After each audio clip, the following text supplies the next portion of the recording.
The jar landed on the counter with a sound like a gavel. It didn't shatter. It didn't even chip. It just sat there, a small mason jar filled with dark amber liquid, handwritten label slightly crooked, while the man who'd thrown it turned to face the kitchen staff and laughed.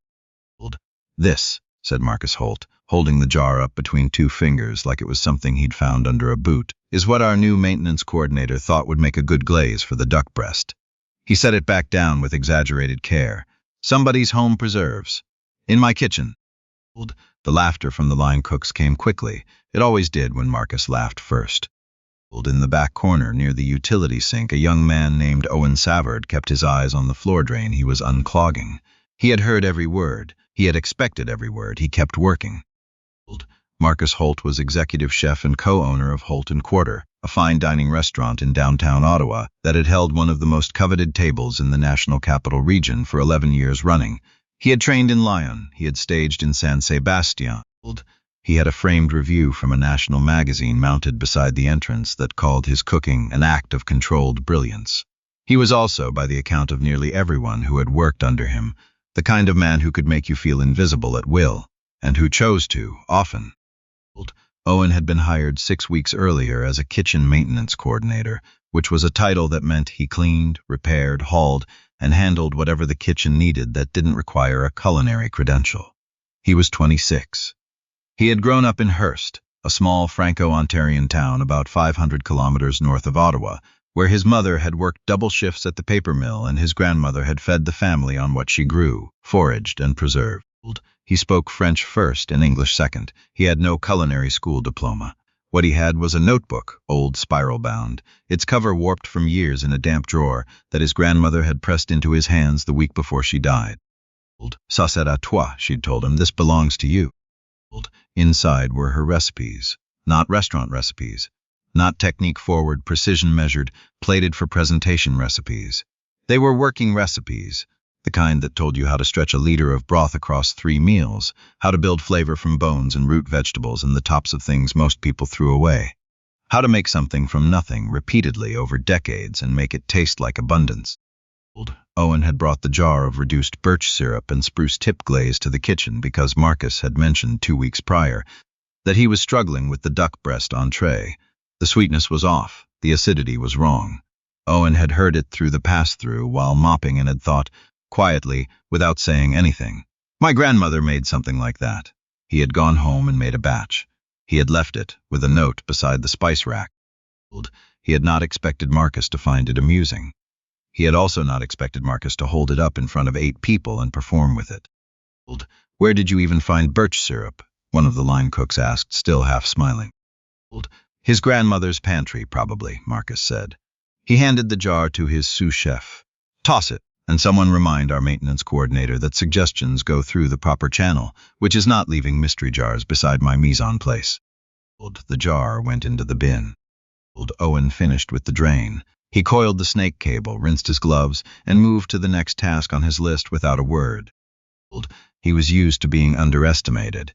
He had been underestimated in Hearst, where leaving meant failing and coming back meant you'd been right to stay. He had been underestimated in Ottawa, where his accent and his job title and his age put him at the bottom of most rooms before he opened his mouth. He had learned to be patient about it. His grandmother had told him that the loudest person in a kitchen was rarely the best cook. She'd said it matter-of-factly, the way she said most things, while rendering lard or skimming stock or doing 4 things at once without appearing to hurry. He thought about her a lot in that kitchen. The birch syrup incident might have ended there, a small humiliation, easily filed away. Except that 3 days later, Marcus's duck breast entree was pulled from the tasting menu during a private dinner for a visiting food critic. The sauce had broken. The sweetness was still wrong. Marcus had plated it twice, sent it back to himself once, and finally replaced it with a halibut he wasn't proud of. The review, published 10 days later, called the meal capable but uncertain. It noted that the protein courses lacked a defining flavor identity. Marcus was furious in the particular way of someone who believed the problem was external. He restructured the tasting menu. He brought in a new protein supplier.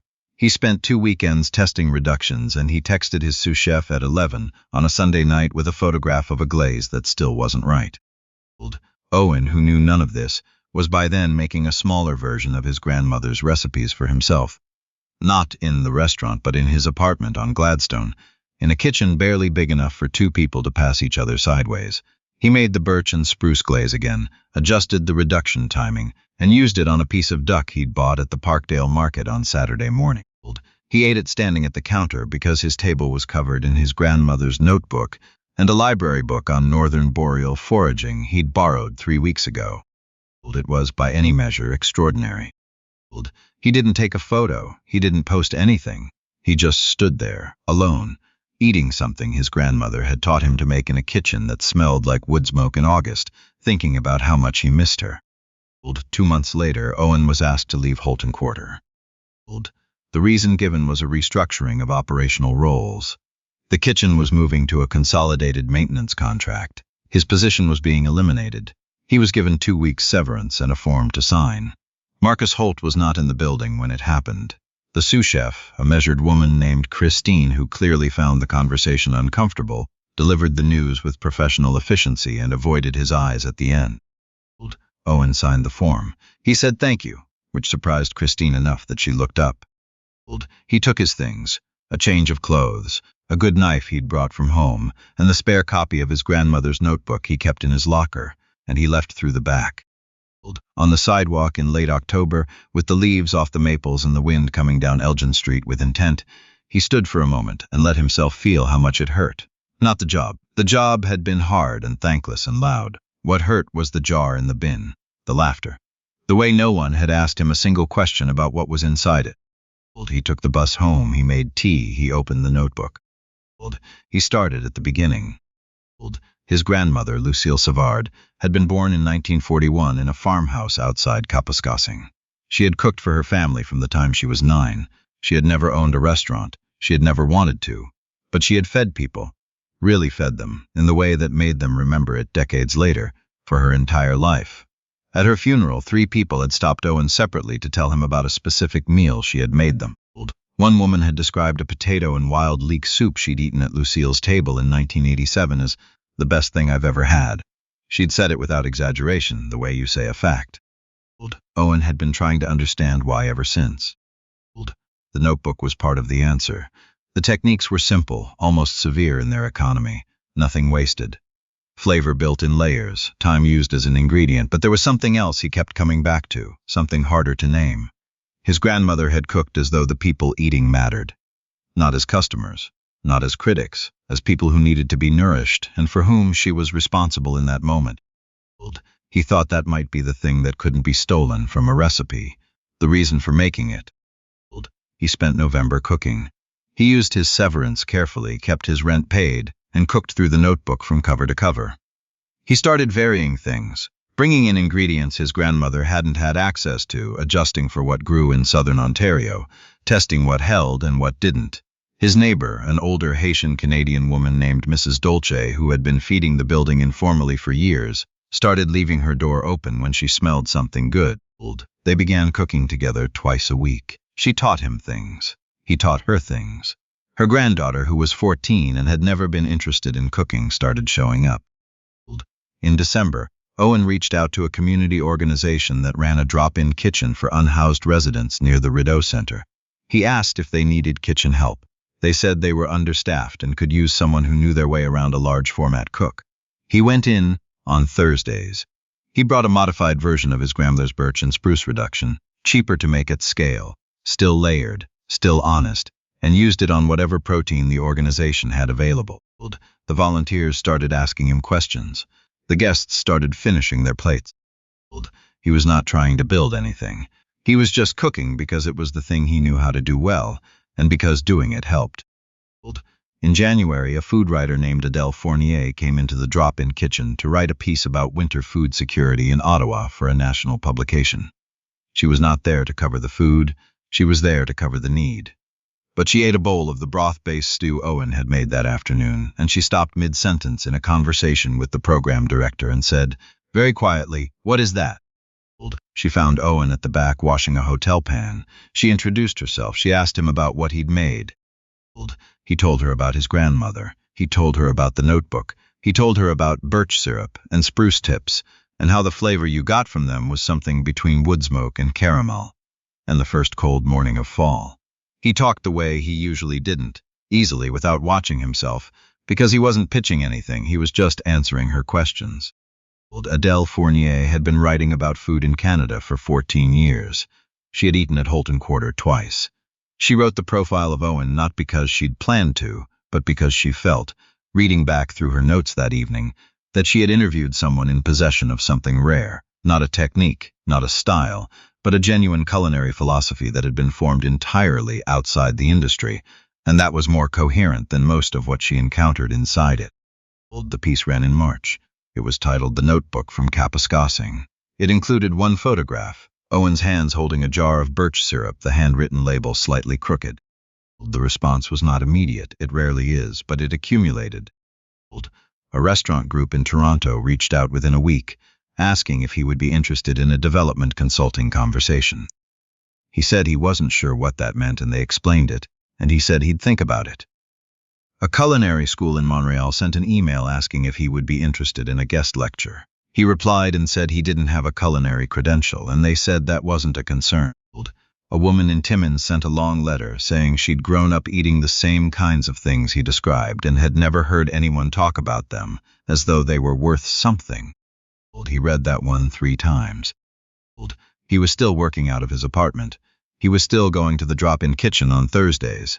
He had started, without particularly intending to, conducting small informal cooking sessions in the community room of his building, maybe 8 or 10 people at a time, mostly older residents, and a few younger ones who'd heard about it from Mrs. Dolja. He charged nothing. He taught what his grandmother had taught him, how to make something good from what you had, how to build flavor over time, how to feed people in a way that held. In May, he got a call from the selection committee of the Northern Ontario Culinary Award, a regional recognition given annually to a food professional or advocate who had contributed meaningfully to the province's food culture. He was 37th on the list of nominees. He was nominated by Adele Fournier, the food writer from the Drop-In Kitchen, and by the program director of the community organization, and by a chef in Sudbury who had eaten the leftover broth from a batch Owen had brought to a fundraiser in March and had apparently not gotten over it. He did not expect to win.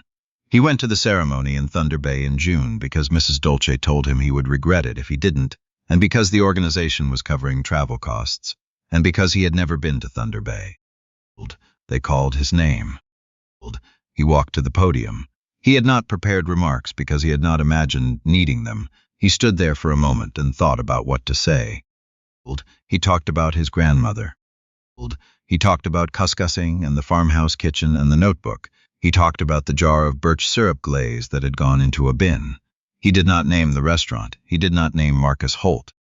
He said only that he had learned, in a professional kitchen, that the culinary world had a way of deciding in advance what deserved to be taken seriously, and that his grandmother's cooking hadn't been in that category, not because it wasn't extraordinary, but because it had been made in a farmhouse in northern Ontario by a woman who worked with what she had. He said he thought Canada had a lot of that kind of cooking. Quiet, skilled, generous, unrecognized. He held up the award. He said he was going to keep going to the drop-in kitchen on Thursdays. The ceremony was not widely attended, but someone filmed the speech on their phone, and the clip, posted by the organization, was eventually seen by a significant number of people, including, as it happened, the food and travel editor of a national broadcaster, who was looking for a subject for a short documentary series on Canadian culinary identity. The series, aired the following winter, was called From What We Have. Owen was the first episode. Around the same time, and this detail came out not because Owen mentioned it, but because Adele Fournier, who remained in contact with him, eventually asked and then wrote a brief follow-up piece. Holton Quarter had quietly closed. Not dramatically, not with a scandal. It had simply not recovered from a difficult year of inconsistent reviews and a menu that, by the account of several critics, had never found its center. The duck breast entree that had troubled Marcus through the fall had been removed and never satisfactorily replaced. A lease issue in the spring had made the calculus of staying open harder than it was worth. Marcus had moved to Vancouver. The building on Elgin was being converted to something else. Owen, when Adele told him, was quiet for a moment. "I hope he's cooking something good," he said. And he meant it. That was the thing about him. People who knew him said this consistently. He didn't carry what had happened the way you'd expect. He wasn't indifferent to it. He wasn't performing forgiveness. He just seemed to have genuinely decided that the jar in the bin was not the most important thing that had happened to him in that kitchen. What was more important was that it had made him go home and cook his grandmother's recipe again, and understand it better each time. The documentary led to a book offer, which Owen initially declined and then reconsidered when the publisher agreed to structure it the way he wanted. Less memoir, more instructional. Recipes from the notebook, adapted for a modern home kitchen, with enough of his grandmother's voice intact to make them feel like what they were. Introductions written not like a chef explaining technique, but like someone sitting beside you at a table, telling you why this particular combination of things came together in a farmhouse kitchen in northern Ontario and what it meant to eat it. The book was called From Lucille's Table. It was published the following October. On the dedication page he wrote only her name, and below it in French, Elle savait nourrir les gens, j'apprends encore. She knew how to feed people. I'm still learning. The Northern Ontario Culinary Award, the year after Owen received it, introduced a new category in consultation with their board. The Savard recognition, given annually to a food practitioner who works outside traditional culinary pathways. Owen had not been consulted about the name. When the committee chair called to tell him, he was quiet for long enough that she asked if he was still there. He was just trying to find the right thing to say. He thought about his grandmother's kitchen. The way steam came off the stock pot in winter, the sound of a wooden spoon against a cast iron pot, the way she never seemed to hurry, even when there was a reason to. The way the food tasted like someone had thought about you specifically while making it. Thank you, he finally said. She would have found that very funny. He paused. And then she would have made you something to eat. There is a version of this story that is about triumph, about a young man who was dismissed and then vindicated, about an institution that failed and a talent that prevailed. That version is true, but it leaves something out. What it leaves out is the Thursday evenings in that drop-in kitchen, unremarked and unrecorded, when Owen stood at a 6-burner range and made something nourishing out of whatever had been donated that week, and the people who came in out of the cold ate it. No review, no photograph, no one watching. Just food made with attention and given freely. That was always the real thing. The award, the book, the documentary, those came later. What came first was a young man who had learned, from a woman in Kapuskasing, that feeding people was not a performance. It was a practice, and practices don't need an audience to matter. They only need to continue. I keep thinking about that jar, the one that went into the bin without being opened. That image stays with me more than anything else in Owen's story, not the award, not the book, not the documentary. Just a small mason jar with a crooked label, tossed out by someone who decided what was inside before he ever tasted it. That's the moment everything turned on, not dramatically, quiet, the way most things that matter actually happen. What Marcus Holt had was power and credentials and a dining room full of people willing to pay for his opinion. What he didn't have, and what no amount of training in Lion could give him, was the understanding that skill without integrity eventually hollows out. He made a choice that day to humiliate instead of ask, to discard instead of consider. And that choice didn't ruin him in one loud moment. It just accumulated. A sauce that kept breaking. A menu that never found its center. A restaurant that quietly stopped being worth the effort of keeping open.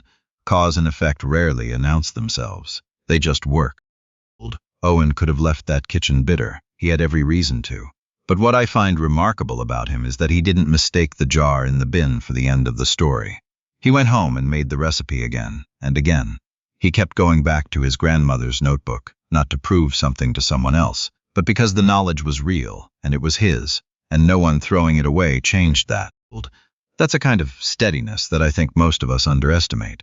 The ability to keep practicing something true, even when no one is watching or counting or applauding. His grandmother Lucille had it. She cooked the same way for decades, in a farmhouse kitchen in northern Ontario, with no audience and no recognition, and the food was still extraordinary, because she understood something Owen eventually inherited, that the quality of your work is not determined by who is looking at it. It's determined by what you put into it and why. I think about the people I've dismissed too quickly, the ideas I've passed over because they didn't come from the right source or didn't look the way I expected things to look. I think about how easy it is to confuse familiarity with excellence, and how often we mistake credentials for judgment.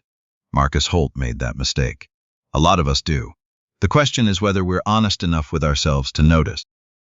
Owen kept learning. That's the part that strikes me most, even after the award. Even after the book, that dedication page, "I'm still learning," wasn't modesty. It was a statement of how he actually moved through the world, with enough intellectual honesty to know that genuine knowledge is never finished, and enough character to keep showing up to the Thursday kitchen long after he had reasons not to.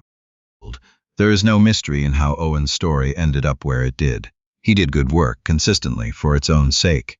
He treated people, the guests at the drop-in kitchen, Mrs. Dolce, the 14-year-old who started showing up, as though they mattered. The recognition came later, as it sometimes does, when the right person tasted the right thing and had the integrity to say so.